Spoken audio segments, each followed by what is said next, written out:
Welcome to the Psychology and Physical Training channel. Are you making these parenting mistakes that could potentially harm your child's development and emotional health? Here are the 5 parenting mistakes to avoid, which constant nagging to emotional unavailability. In the next few minutes, we'll delve into 5 common parenting missteps that can inadvertently cause harm. These include communicating while angry, not understanding your child's feelings, setting unrealistic expectations, constant nagging, and the detrimental effects of fighting in their presence. Identifying and avoiding these mistakes can greatly improve your relationship with your child and their overall well-being. Communicating while angry. Firstly, let's talk about the mistake of communicating while angry.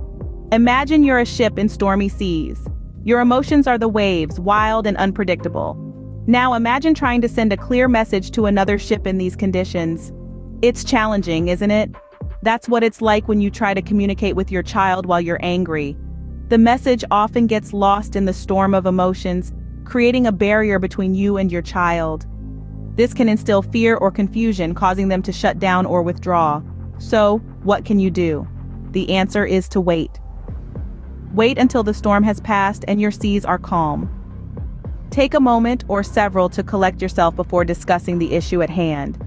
This way, your message will be clear, your child will be receptive, and the communication between you two will be more effective.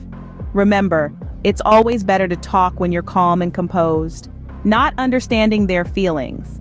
Next, let's tackle not understanding your child's feelings. It's a common misstep and one that can create a disconnect between you and your little one. Remember, their world is smaller than ours, and what might seem inconsequential to us can be a big deal for them. A scraped knee, a lost toy, a friend who didn't share. These may seem trivial, but for a child, they are significant. It's important that we validate their feelings and show them that we understand. This doesn't mean we need to fix everything, but rather acknowledge their emotions. Try active listening. When your child talks, listen without interrupting. Let them feel heard. Show empathy. Try to see the situation from their perspective. It might seem like a small thing to you, but it's not to them. Remember, your child's feelings are not distractions. They are opportunities for connection, understanding, and growth. Your child's feelings are valid and deserve your understanding and attention. Having unrealistic expectations. Thirdly, let's discuss the pitfall of having unrealistic expectations. As parents, we all want the best for our children, but sometimes our high expectations can become a burden rather than a motivator. When we expect too much, it places an enormous amount of pressure on our children. They may start fearing failure, and this can severely damage their self-esteem. It's important to remember that every child is different, with their own strengths, weaknesses, and pace of development. So instead of setting the bar based on someone else's achievements, let's focus on setting realistic and achievable goals tailored to our child's abilities. Encourage your child to strive for improvement rather than perfection. Celebrate small victories and progress, and remind them that it's okay to make mistakes.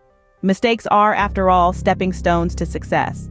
Always remember, your child is unique and should not be compared to others. Nagging. Fourthly, let's address the issue of nagging. We've all been there, repeating the same instructions over and over until our voice becomes nothing more than background noise. This constant nagging can lead to frustration for both you and your child. It may even result in your child tuning you out completely, ignoring your instructions altogether. So what's the solution? Clear and concise communication is key. Instead of repeating yourself endlessly, try explaining why a certain behavior is important. Provide context and make them understand the consequences of their actions. Remember, it's not about control, but about guidance. And most importantly, choose your battles wisely. Not every issue is worth an argument or constant reminders. Choose your battles wisely and avoid unnecessary nagging. Fighting in front of them. Lastly, let's talk about the mistake of fighting in front of your child. This can be a highly damaging experience for their emotional health and can skew their perception of relationships. Imagine how they might feel witnessing those they love most in a heated exchange. It can create a sense of instability and fear. Therefore, it's essential to resolve conflicts away from your child. But remember, it's not just about shielding them from arguments. It's also about demonstrating healthy conflict resolution. Show them that disagreements can be handled calmly and respectfully, that it's okay to have differences, and most importantly, how to reconcile after a conflict. Because after all, your child learns from your actions, so always model positive behavior. To wrap up, let's revisit the 5 parenting mistakes we discussed today. Communicating while angry can lead to misunderstandings. Empathizing with your child's feelings fosters emotional intelligence. Having unrealistic expectations can stress your child. Excessive nagging may lead to resentment and rebellion, while fighting in front of your child can create a hostile environment. By acknowledging these mistakes and striving towards more understanding and supportive behaviors, you can foster a healthier and more positive relationship with your child. And if you like this video, do not forget to subscribe to the Psychology and Physical Training channel for more videos. Thanks for watching.